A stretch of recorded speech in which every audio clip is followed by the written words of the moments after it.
যে স্টুডেন্টগুলোকে চুজ করা হয়েছিল তারা কোন লেভেলের স্টুডেন্ট ছিল, যে স্কুলগুলো ছিল তাদের তার আগে প্রি ফাইন্ডিং কী ছিল, কারণ আমি কন্ট্রোল গ্রুপে এসে দেখেছি, বাট এগেন উপজেলা টু উপজেলা, ইউনিয়ন টু ইউনিয়ন স্কুলের ভিতরে অনেক ডিফারেন্সিয়েশন আছে। সো এই জিনিসগুলো এগেন আমি বলছি না আপনাদের স্টাডি রোবাস্ট না, আমি বলছি আমি সব কিছু যখন জানবো তখন আমরা এটা নিয়ে বসে কাজ করতে পারবো, যে এই মডেলটা হয়তো আরও বড় ধরনের বড়োভাবে, আপনি 379 স্টুডেন্টদের করেছেন, আমি হয়তো 37,000 স্টুডেন্ট নিয়ে টেস্ট করবো, কারণ আমার ভাই আছে 2 কোটি student, 37,000 is a drop in the bucket or drop in the ocean for me. So আমি সেটা করতে চাই, কিন্তু এটা অত্যন্ত গুরুত্বপূর্ণ। আপনারা আইটির কথা বলছেন, আইটি কীভাবে ব্যবহার করেছেন, মানে বক্তব্যে বলেননি বাট লেখা আছে আইটি কীভাবে ব্যবহার করেছেন। যেমন এখন আমরা একটা নতুন উদ্যোগ নিয়েছি যে আমরা অনেক ধরনের প্রজেক্ট থেকে অনেক জায়গায় ইন্টারঅ্যাক্টিভ ফ্ল্যাট প্যানেল ট্যানেল লাগাচ্ছি। তো ইন্টারঅ্যাক্টিভ ফ্ল্যাট প্যানেল এবং এটার জন্য স্পেসিফিক কন্টেন্ট ক্রিয়েশনের আমরা একটা আলোচনা শুরু করেছি বা প্ল্যানিং শুরু করেছি, যে এই জিনিসগুলোতে যেই ক্লাসগুলো পিছিয়ে পড়ছে, যে স্টুডেন্টগুলো ওই যে 20 থেকে 30, 40, 50 রোল নাম্বার যারা পিছিয়ে পড়ছে, যাদের রিডিং, যাদের নিউমারেসি ঠিকভাবে আসেনি, তাদেরকে কিভাবে কি কন্টেন্ট দিয়ে ওই যে ওই ইন্টারঅ্যাক্টিভ ফ্ল্যাট প্যানেল দিয়ে আমরা কীভাবে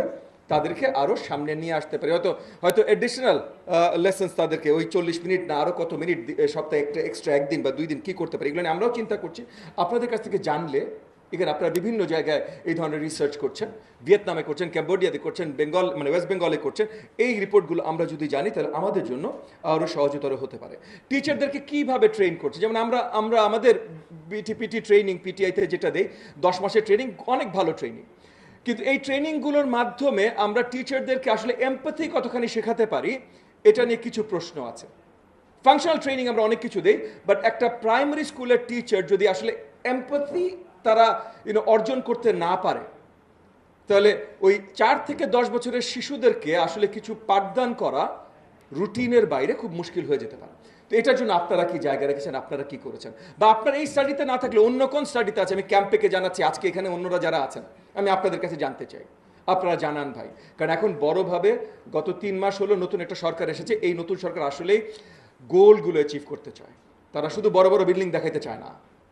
আমাদের এখন ওরিয়েন্টেশন, ফুল মিনিস্ট্রির ওরিয়েন্টেশন হলো লার্নিং অবজেক্টিভস। আজকে একটা কথা এসেছে ইউনিট কস্ট, আপনারা হিসাব করবেন পার লার্নিং গেইন, এটা হয়তো খুব মুশকিল, এগেন আমি খুব বেশি বিজ্ঞ না এসব ব্যাপারে, আপনাদের কাছ থেকে শিখছি, বাট এটার ভ্যারিয়েশন এত বেশি যে হয়তো ইউনিট কস্ট হয়তো হবে না, বাট যেটাই হবে আপনারা যেটাই বের করেন আমি জানতে চাই ভাই, আমাকে প্লিজ শক্তভাবে ডিরেক্টলি জানাবেন, এগুলো নিয়ে আমাদের কাজ।